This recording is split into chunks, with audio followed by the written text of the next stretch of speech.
আমি ইয়াত কাৰ্বি আংলঙত মাত্ৰ ডিফু বুলি নহয়, ডিফু, আমৰি আৰু বোকাজান আৰু ৰংখাঙতো আমাৰ এই এলায়েন্স গ্ৰুপটোহে, এলায়েন্স পাৰ্টিটোহে আগবাঢ়ি আছে। সেইটোহে আমি দেখিছোঁ। এইটো এনেই বাহাদুৰি কথা নহয় আৰু সঁচা কথা। ছাৰ, ইতিমধ্যে দেখা পাইছোঁ মুখ্যমন্ত্ৰী ডাঙৰীয়া কাৰ্বি আংলঙত নিৰ্বাচনী প্ৰচাৰ চলাই গৈছে।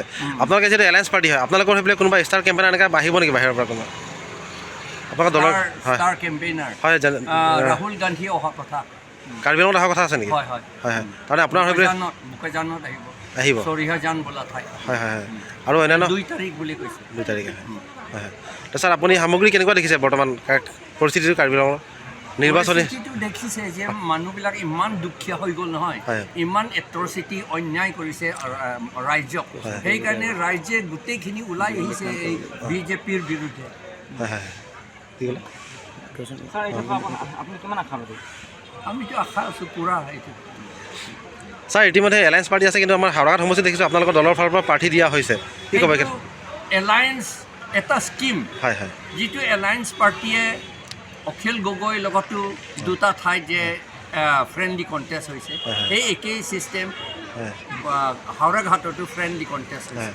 মানুহৰ মাজত অলপ বিভ্ৰান্তি হোৱা নিচিনা লাগিছে বস্তুটো দেখা পাই মানে। এইটো নহয়, এইটো প্ৰথম অৱস্থাত অলপমান কিবা নিচিনা হৈছিল, কিন্তু এতিয়া অলপমান ঠিক হৈছে। সেইক্ষেত্ৰত আপুনি অলপ ভাল মেছেজ এটা দিলে ভাল লাগিলে বস্তু, সেই বিষয়টো লৈ পেলাই মানে অলপ ভালকৈ যদি মেছেজ এটা দিয়ে ৰাইজক। এইটো মেছেজটো দিছোঁ যে এই এণ্টি পিপল পাৰ্টি, এই বিজেপিটো RSS ইচ্ছামতেহে কাম কৰে, RSS ডাইৰেকশ্যন মতে, আৰু RSS এই মনুস্মৃতি যি লিখা আছে তাৰ পৰাহে তাৰ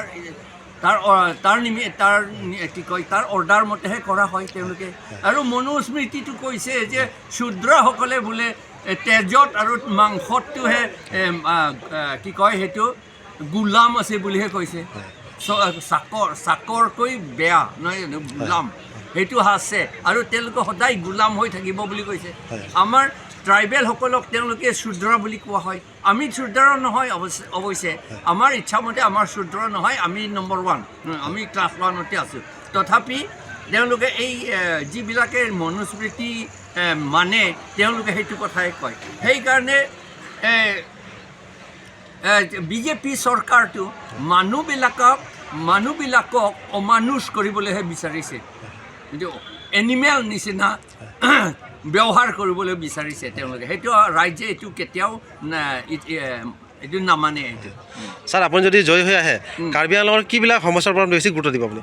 আমি প্ৰথমটো সেইটো যে অট'নমাছ ষ্টেট, সেইটো কাৰণে আমি কৰিম, আৰু 6th শিডিউলটো ভালকৈ ইমপ্লিমেণ্ট কৰিবলৈ চেষ্টা কৰিম, কাৰণ আমি অসমৰ ভিতৰতহে থাকিম। অট'নমাছ ষ্টেট পালেওতো অসমৰ ভিতৰতহে থাকিম, সেইকাৰণে সেইটো কৰিম। আৰু আজিকালি এপইণ্টমেণ্ট নিদিয়ে, গভৰ্ণমেণ্ট চাকৰি নিদিয়ে ট্ৰাইবেলসকলক। এই প্ৰত্যেক ফেমিলি আমি গভৰ্ণমেণ্ট চাকৰি এটা দিবলৈ চেষ্টা কৰিম, সেইটোৱে কৰিম। আৰু এতিয়ালৈকে গভৰ্ণমেণ্টে একো স্কিম নলয়, যিটো ঝুম খেতিসকলে আমাৰ 2/3 পপুলেশ্যনটো পাহাৰতে থাকে, তেওঁলোকে ঝুম খেতি কৰিহে জীয়াই আছে। সেইকাৰণে তেওঁলোকে বহুত দুখীয়া হৈছে, স্কিম নিদিয়ে, একো সহায় নকৰে। আমি এটা স্কিম বনাম যাতে তেওঁলোকে পাহাৰত খেতি কৰি